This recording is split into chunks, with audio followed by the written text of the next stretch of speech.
Hello intelligent दोस्तों and welcome to think connect. Sandeep Maheshwari जो कि हज़ारों लोगों के सामने सेमिनार करते हैं, सेशंस करते हैं, वो एक टाइम पे बहुत ही शाय किस्म के थे और आज जो उनका इतना सक्सेसफुल बिजनेस चल रहा है इसके पीछे उनके काफ़ी सारे फेल बिजनेस रह चुके हैं।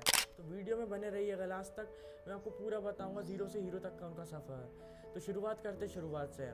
उनका जन्म होता है दिल्ली में एक मिडिल क्लास फैमिली में। उनके पापा का एक एल्यूमिनियम का बिजनेस होता है और वो जैसा कि मैंने आपको बताया बचपन में बहुत ही शाय किस्म के थे, इसलिए स्कूल में बहुत ही थके हुए बच्चों वाली इमेज थी उनकी, जो कि सिर्फ अपनी बेंच पे बैठे रहते हैं, अपने काम से काम रखते हैं, किसी से बातचीत नहीं करते हैं। और इसलिए उनका सिर्फ एक दोस्त होता था उस टाइम पर, वो भी अगर किसी दिन उनको बिना बताए स्कूल में एब्सेंट हो जाता था तो उस दिन उनकी शामत आ जाती थी, क्योंकि उनको लंच भी अकेले बैठ के कोने में कहीं करना पड़ता था जिसको कहीं कोई देख ना पाए। और उसके बाद अगर वो लड़का किसी और से बात करने लगता था तो वो वैसे ही इनसिक्योर हो जाते थे जैसे आप होते जब आपकी गर्लफ्रेंड किसी और लड़के से बात करती है। क्लास 11 में उन्होंने अपना स्कूल चेंज किया और वो जिस स्कूल में एडमिशन लेने गए थे उसके रिसेप्शन पे एक लड़की थी और वो ये सोच रही थी अगर ये स्कूल में आ जाएगा तो मज़ा ही आ जाएगा। और वो लड़की और कोई नहीं, आज उनकी वाइफ है। उसके बाद उन्होंने 12th के बाद एक कॉलेज में एडमिशन लिया किरोरी मल नाम से, और दो चीज़ें एक साथ करने लगे। पहला एक एमएलएम कंपनी ज्वाइन करी। एमएलएम यानी मल्टी लेवल मार्केटिंग, जिसे नेटवर्क मार्केटिंग भी कहते हैं। वहाँ पे आपको लोगों को जोड़ते हो तो आपको पैसे मिलते हैं। और उसके बाद दूसरी चीज़ करी उन्होंने मॉडलिंग। उन्होंने 19 साल की उम्र में मॉडलिंग भी चालू कर दी थी और वो दोनों ही चीज़ में फ़ेल हो गए। एमएलएम में इसलिए फ़ेल हो गए क्योंकि वो लोगों को नहीं जोड़ पाया, क्योंकि वहाँ पे आपको सेल्स आनी चाहिए, इन्फ्लुएंस करना आना चाहिए, जो कि एक बच्चे को नहीं आता है। और उसके बाद मॉडलिंग में इसलिए फ़ेल हो गए क्योंकि वहाँ पे उन्होंने देखा कि मॉडल्स के साथ बहुत ही हरासमेंट हो रहा था, इसलिए वो मॉडलिंग में भी कुछ नहीं कर पाया और वो सेकेंड ईयर में ड्रॉप आउट कर दिए थे। उसके बाद उन्होंने एक इंस्टीट्यूट के नाम ज्वाइन किया, NISM के नाम से, जो कि सेल्स और मार्केटिंग सिखाता था, National Institute of Sales and Marketing, जो कि अब बंद हो चुका।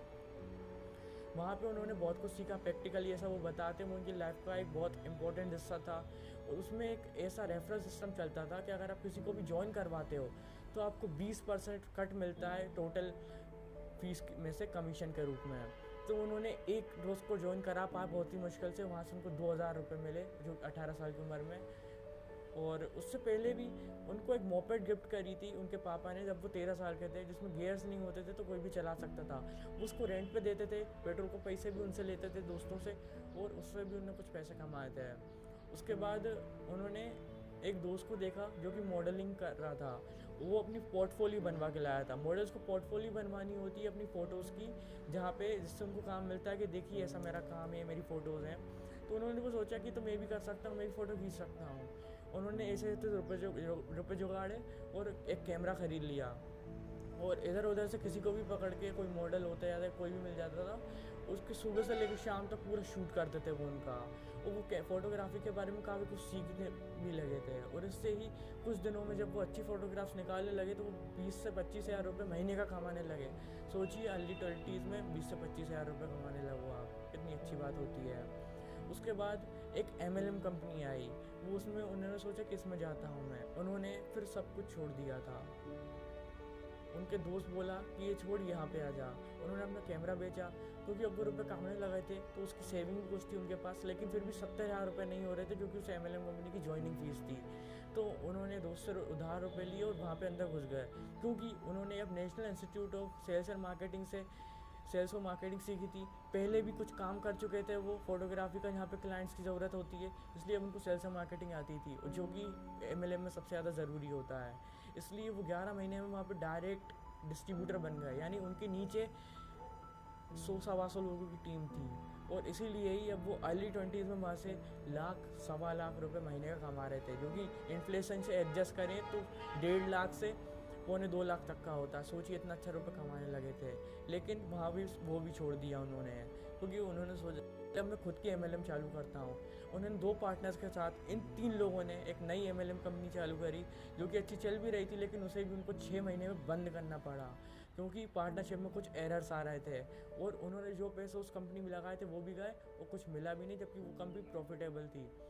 उन्होंने उसके बाद बहुत डिप्रेशन में चले गए थे। उसके बाद उन्होंने सोचा कि मैं तो फोटोग्राफर था, मैं वापस से फोटोग्राफी करता हूँ, क्योंकि उन्होंने फिर से एक दोस्त को देखा था जो कि अपनी पोर्टफोलियो बनवा के लाया था। उसके बाद उन्होंने वापस से एक कैमरा ख़रीदा, लाइट्स ख़रीदे और अपना कमरा जो कि टॉप फ्लोर पर था उसको अपने घर के टॉप फ्लोर पे था उसको पूरा स्टूडियो में कन्वर्ट कर दिया, और अब उनके पास मॉडल्स आने लगे थे अच्छे अच्छे, और वो अच्छा पैसा कमा रहे थे, 40 से 50 हज़ार रुपये अपने इसी इनकम सोर्स से, फोटोग्राफी से। फिर उन्होंने एक वर्ल्ड रिकॉर्ड का ट्राई किया, जहाँ पे उन्होंने 10 घंटे 45 मिनट में 122 मॉडल्स के 10,000 क्लिक्स करे शॉट्स लिए हैं, और उन्हें एक वर्ल्ड रिकॉर्ड बना दिया। उसके बाद उन्होंने इसी में भी मज़ा नहीं आ रहा था, कहते हैं किक नहीं मिल रही थी, और तो उन्होंने स्टॉक फुटेजेस का देखा। उन्होंने मार्केट में एक गैप देखा कि इंडिया में इंडियन स्टॉक फुटेजेस बहुत कम है। स्टॉक फुटेजेस बोले तो ऐसी इमेजेस जो कि एडवर्टाइजमेंट में यूज़ हुए, न्यूज़पेपर आर्टिकल्स, मैगजीन्स, या फिर टीवी, या फिर किसी भी तरह के एडवर्टाइजमेंट में शो होती थी। तो वो कंपनी स्टॉक इमेजेस खरीदती थी, खुद से नहीं बनाती, क्योंकि बहुत महंगा पड़ता था। और उन्होंने इसका गैप देखा, तो उन्होंने इमेजेस बाज़ार का शुरुआत करी। और 2005 में जब उन्होंने इमेजेस बाज़ार की साइट लॉन्च करी, तो बहुत सारे टेक्निकल इशूज़ आ रहे थे। 6000 फ़ोटोज़ की वो साइट थी, लेकिन वो साइट जो 1 सेकंड में लोड होना थी वो 1 मिनट में लोड हो रही थी, और इसीलिए ही उनको बहुत सारा स्ट्रगल करना पड़ा, लेकिन फिर भी साइट नहीं चली। तो एक दिन उन्होंने ठाना कि मैं ऑफिस से जब तक घर नहीं आऊँगा, जब तक इस साइट ठीक नहीं हो जाती। और वो जब तक घर नहीं आया, जब तक साइट ठीक नहीं हो गई, 15 दिन लगे, लेकिन पूरी साइट 1 सेकंड में चालू हो गई, 1 सेकंड में लोड होने लगी। उसके लिए उनको काफ़ी सारी प्रोग्रामिंग सीखनी पड़ी, क्योंकि उनका इंटरेस्ट नहीं था, या फिर वो नहीं करना चाहते थे, या फिर उनका काम नहीं था, फिर भी उन्हें सीखनी पड़ी। बहुत मेहनत से अब उनकी साइट अच्छी चलने लगी थी। और आज की डेट में अगर इंडियन स्टॉक फुटेज की बात करें तो उनकी साइट आज भी नंबर 1 पे है। और ये काम उन्होंने जब चालू किया था, जब उनका जो करियर था वो पीक पर था, उनके घर वाले भी घबरा गए थे। उसके बाद अब बहुत सारे लोग सोचते हैं कि आज जो ये सेशंस कर रहे हैं, सेमिनार्स कर रहे हैं, लोगों की इतनी मदद कर रहे हैं, इनके पीछे इनका मोटिव क्या है, गोल क्या है, पर्पस क्या है। तो उन्होंने एक वीडियो में बताया कि वो चाहते हैं कि जैसे वो सक्सेसफुल हो, उनसे ज़्यादा उनकी ऑडियंस सक्सेसफुल हो, ताकि वो भी, उनकी ऑडियंस भी और लोगों को एजुकेट करे और लोगों की मदद करे सक्सेसफुल होने में, ताकि इंडिया में ही नहीं पूरे विश्व में कोई भी भूखा ना रहा है। ऐसा उनका सपना है, ऐसा वो कहते हैं। और जैसे कि आप उनकी सेमिनार से, उनकी सेशन से इंस्पायर होते हो, ऐसे ही उम्मीद करते हैं आप इस वीडियो से उनकी जर्नी से भी इंस्पायर हुए होंगे। अगर आप चाहते हैं उनकी बायोग्राफी में छोटे छोटे लेसन है उन पर मैं वीडियो बनाऊँ, तो आप मुझे कमेंट में बता सकते हैं।